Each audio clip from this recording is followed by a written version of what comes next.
Out there, saddle up for the ultimate guide to Ticket to Ride. Hi, I'm Chris Kanichari. Welcome to Playing Games. Please like, subscribe, and comment. Get your high visibility vest on because we're going trackside. Object. In Ticket to Ride, you're the dispatcher and the goal is to have the highest score at the end of the game, becoming king or queen of the rails. Points are scored by claiming train routes between cities on the board, completing destination tickets, and possibly earning the longest continuous route bonus.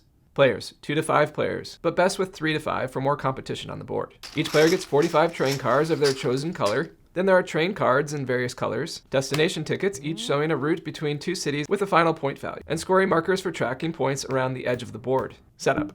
Give each player 45 train cards and a scoring marker, which they'll place at the 0 on the scoring track. Shuffle and deal 4 train cards to each player. These cards are secret and not revealed to anyone else. Then place 5 train cards face up next to the deck. This is the draw deck, and these 5 cards are open for players to take. Deal 3 destination tickets to each player. Players then look at their destination tickets. These will be your hidden objectives. They'll either add points if you complete them, or deduct points if you don't at the end of the game. If you think you can only do 2 out of the 3, return one of the destination cards face down to the bottom of the destination pile. It's up to you if you want to keep all 3, but you must keep at least 2. For example, this player has these 3 destination cards. One of them says Vancouver to Montreal. It's a very long route, and that's why it's worth 20 points. But if you think it's too overwhelming, you might want to return that card. This one is Duluth to Houston. That's a much shorter route, though it will take many turns to get through each city. It's only worth 8 points. And finally, they have Los Angeles to Chicago.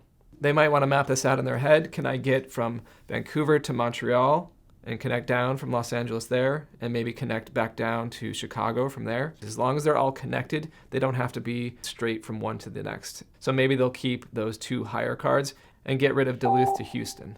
Whichever destination tickets you do keep, you must complete them or you will lose that amount that's shown on the card. If you take a card that's worth 20, and at the end of the game you haven't completed that route, which means you place connecting trains to every city that takes you from point A to point B, you lose those 20 points. If you can connect them, you will get the points shown on the card. So if it's a 20-point card, you get 20 points for completing that at the end of the game. Pick who goes first, and play will go clockwise. Turn actions. There are 3 possible turn actions. Here they are in order of frequency. Take new cards. Place trains on the board. Take new destination tickets. Players will find themselves taking new train cards more often than anything else. Draw train cards. Take 2 train cards to add to your hand. You can pick from the 5 face-up cards or draw from the deck. If you take a face-up locomotive, which is a wild card, you can only take 1 card that turn. However, if you get a wild card from the face-down deck, you still get a second draw. You can mix and match, taking 1 from the face-up and 1 from the draw deck as well. Any face-up cards drawn are immediately replaced from the deck.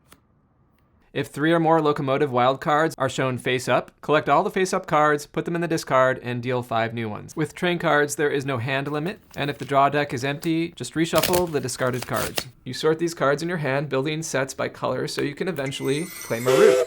If you can and choose to, you can claim 1 route instead on your turn. Use the train cards from your hand to claim a route between 2 cities on the map. To do this, you must discard a number of train cards matching the route's color and length. Train routes are the spaces in between cities. You'll notice that each city has an orange dot. To claim connections between cities, you'll need to place trains of your colors in those spaces. Now don't get tripped up by the colors on the board. Those have to do with the cards and not your color of trains.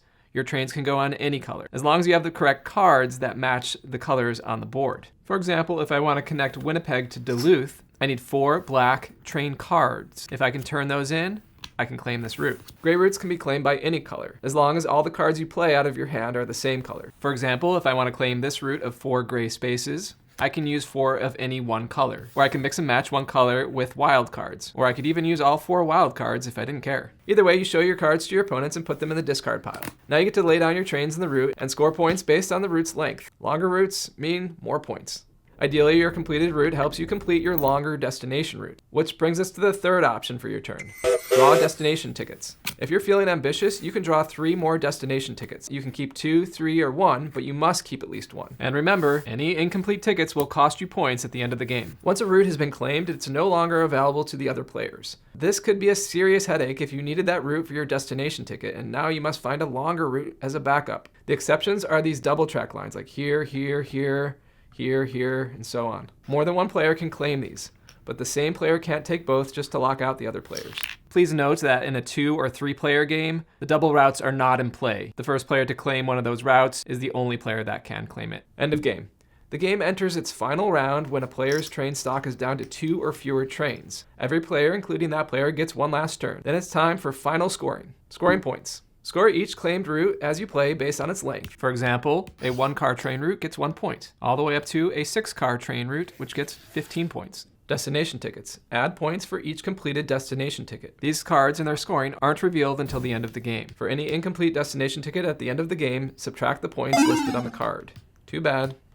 Longest continuous route. The player with the longest unbroken chain of trains gets a 10-point bonus. You count from your longest point A to your longest point B. Any diversions don't count in that longest train route.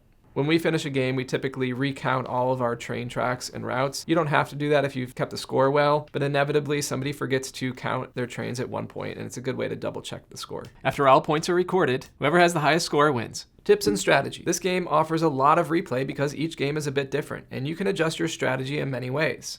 Watch out for anyone trying to steal your transcon dream by locking you out of key connections like Chicago or Kansas City. Sometimes the best defense is a good offense, and it's a good strategy to block your opponents before they block you. Other hot spots are hub cities like Denver and Atlanta and Seattle to LA. Don't let others take those hubs if you need them for your cards. If you don't have a specific card you're looking for early in the game, take from the draw deck instead.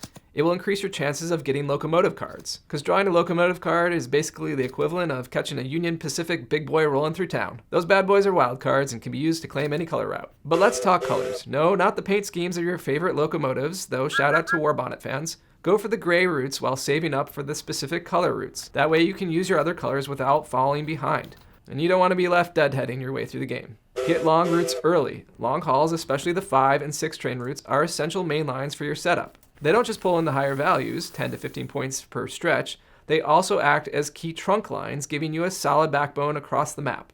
Laying down a robust main line like this opens up prime options for new connections if you pick up more destination tickets later. More so, building longer main lines is resource efficient. A single 6-train route uses just 1 turn, netting 15 points, compared to this 8-card, 2-turn investment that will only get you 14 points. Final thoughts.